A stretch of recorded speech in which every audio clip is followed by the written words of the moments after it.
They called him mad when they locked him behind the doors of the asylum, but every woman who walked into a maternity ward with a healthy body and never walked out again was already carrying the proof that Ignaz Semmelweis had been right. In the middle of the 19th century, in the maternity clinics of Vienna, childbirth was not only a beginning, but a calculated risk of death. Puerperal fever, childbed fever, moved through the wards in waves, taking mothers days after delivery with high fevers, abdominal pain, and a smell that nurses learned to recognize before the physicians did. Women compared survival rates between clinics the way gamblers compare odds. In some wards, mortality seemed impossibly high, in others merely bad. The cause was unknown. The explanations were vague, comfortable, and wrong. Into this environment stepped a Hungarian physician in his 30s, trained in Vienna, precise in his habits, and increasingly troubled by the numbers he was seeing. Ignaz Semmelweis did not arrive as a revolutionary. He arrived as an observer. He compared records from one ward to another, from one procedure to the next, and saw something that would not stop pressing on his mind. The women delivered by physicians and medical students died of puerperal fever far more often than those attended by midwives. The difference was not a fraction of a percentage, it was a gulf. He knew the routine of those physicians and students. In the morning, they performed autopsies in the hospital's dissection rooms, hands deep in the bodies of the recently dead, examining diseased organs and infected tissue in the name of science.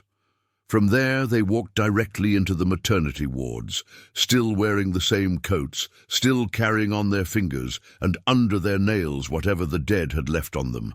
They had no concept of invisible agents, no language yet for bacteria or viruses, but they carried something from one room to another, and the statistics reflected it with brutal consistency.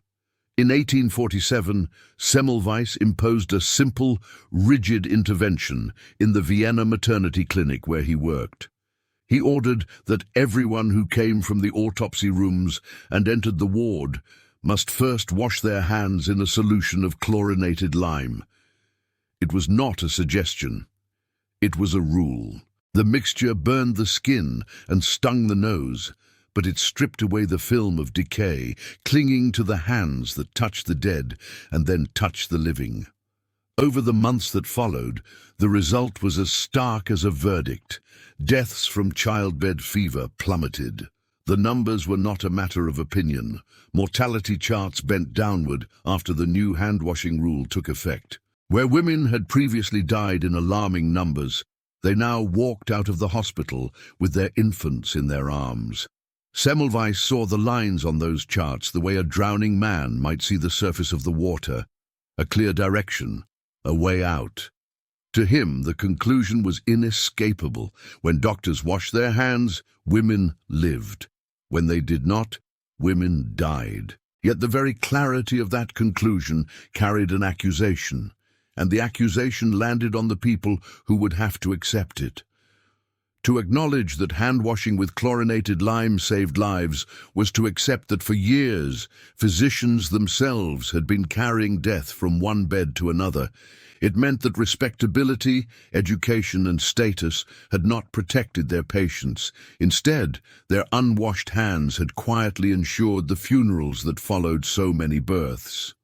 Many of Semmelweis's colleagues recoiled from that implication before they even addressed his data. They did not challenge his charts line by line. They challenged the insult they heard beneath them.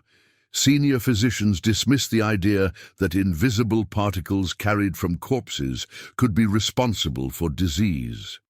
Others insisted that childbed fever arose from vague miasmas, from bad air or unspecified imbalances, not from anything so concrete and humiliating as contaminated hands. To men who had built careers on their authority, the suggestion that they might themselves be the vector of a deadly fever felt less like a scientific hypothesis and more like a personal attack.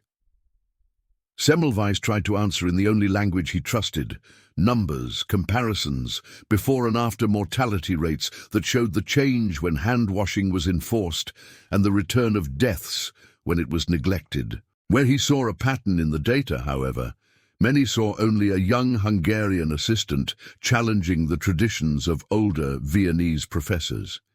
His findings did not spread as a revelation through Europe's medical community. They stalled in the narrow corridors of professional pride. Officially, his departure from Vienna was clothed in the polite terms of academic and political rearrangement. Unofficially, the resistance to his conclusions and the discomfort they sparked among senior figures made him a problem that was easier to move than to solve. Under the pressure of that environment, and against the current of suspicion and ridicule, he left his post and returned to Budapest. The method that had dramatically reduced deaths went with him, but the recognition he expected did not follow. In Budapest, he continued to work in obstetrics and to insist on hand-washing with chlorinated lime. Again, mortality fell in the clinics that adopted his rules. Again, the pattern held. He had no sophisticated theoretical framework to offer. He could not name the microbes that would later populate microbiology textbooks. But he had outcomes, month after month, year after year, showing that when physicians followed his procedures, fewer women succumbed to fever. To Semmelweis, this was enough to demand universal compliance. To many of his contemporaries, it was still not enough to overturn long-held beliefs. The longer he fought for his measures to be adopted, the more isolated he became. At first, he tried persuasion, presenting his results in professional forums, appealing to colleagues' desire to reduce suffering. When the polite language of academic discourse failed, his tone hardened. He had watched too many young mothers buried after what should have been routine births.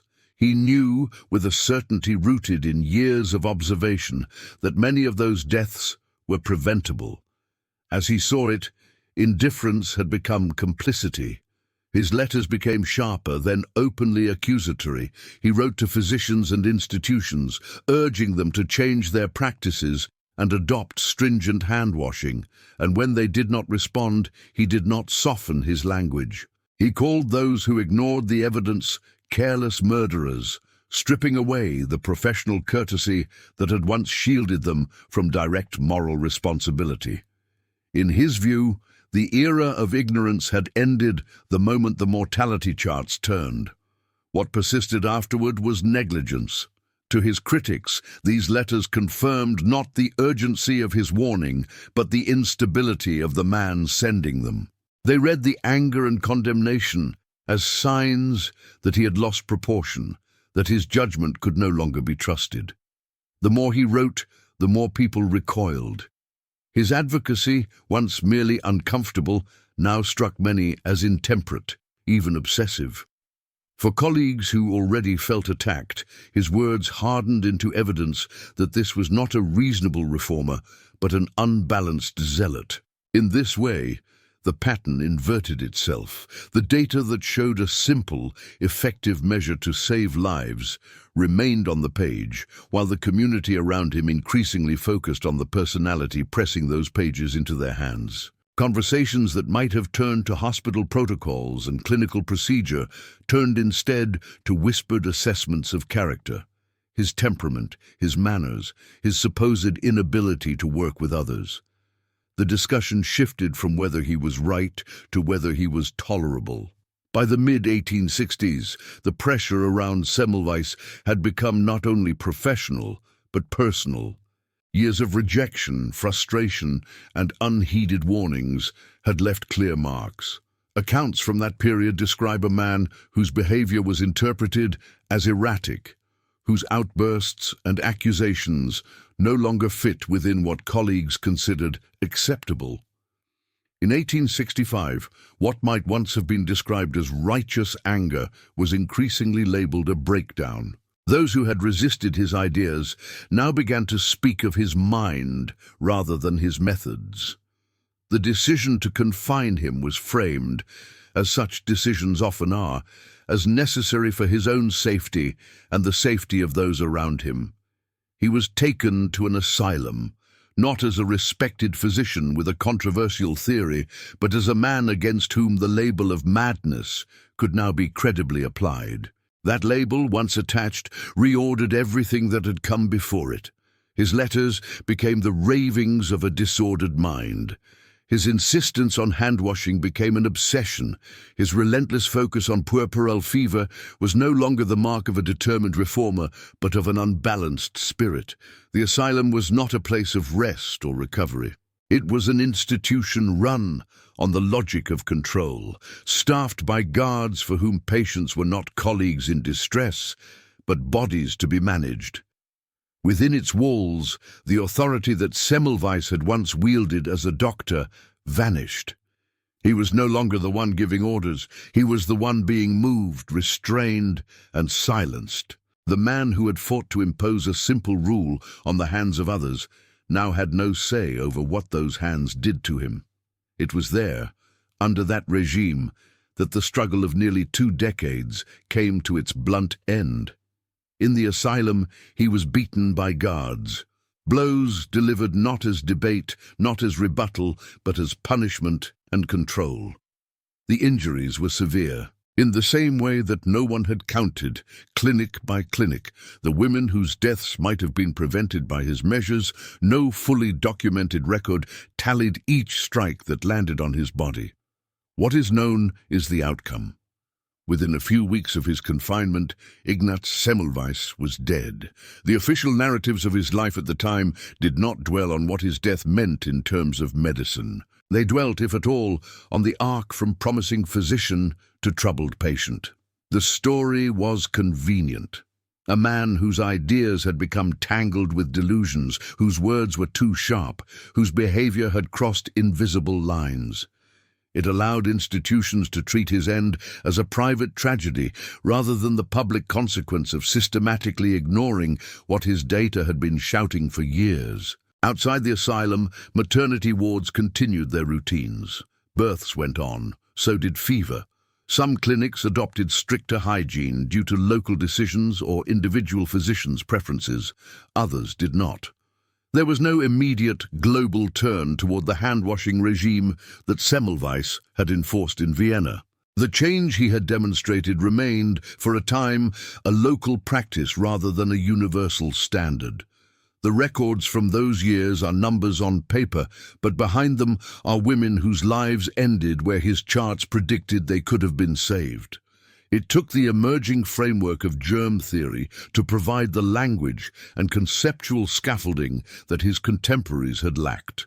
When Louis Pasteur and others demonstrated that microorganisms could cause disease, the idea that invisible agents passed from one patient to another no longer sounded like an insult or a superstition. It became a central principle of modern medicine. In that new light, the chlorinated lime basins of the Vienna clinic were no longer eccentricities demanded by a difficult colleague. They were early implementations of antiseptic practice. Years after his death, as antiseptic procedures became routine and maternal mortality fell under the combined impact of better hygiene and improved care, the figure of Ignaz Semmelweis was slowly lifted out of the footnotes. The same medical culture that had once mocked and marginalized him began to refer to him as a pioneer, as the savior of mothers. Monuments were raised, lectures dedicated, and his name attached to institutions he would never see. In public remembrance, the narrative turned. The madman of the asylum became the visionary ahead of his time. What did not change, because nothing can, was the sequence of events that had carried him from that first recognition of a pattern in the mortality records to a violent death in an asylum. No retrospective honor could erase the years in which colleagues refused to look at his data, or the contempt in the letters filed away instead of answered, or the blows delivered in a locked ward. The truth he had uncovered, the connection between contaminated hands and childbed fever, remained the same from the moment he imposed hand-washing in 1847. What changed was only when the world decided to accept it. The cost of that delay is not a single figure written in a ledger. It is scattered across hospital registers and family histories, across graves that bear no record of how many lives might have followed if one set of numbers in a Viennese clinic had been believed sooner. For Ignaz Semmelweis himself, the cost of truth was more contained, but no less absolute. A career turned into an exile, a reputation recast as madness, a life ending under the hands of men whose power over him was as unquestioned as physicians' authority had once been over their patients. The world in which his name is now spoken with respect is built in part on the principle he refused to abandon. It arrived too late for him.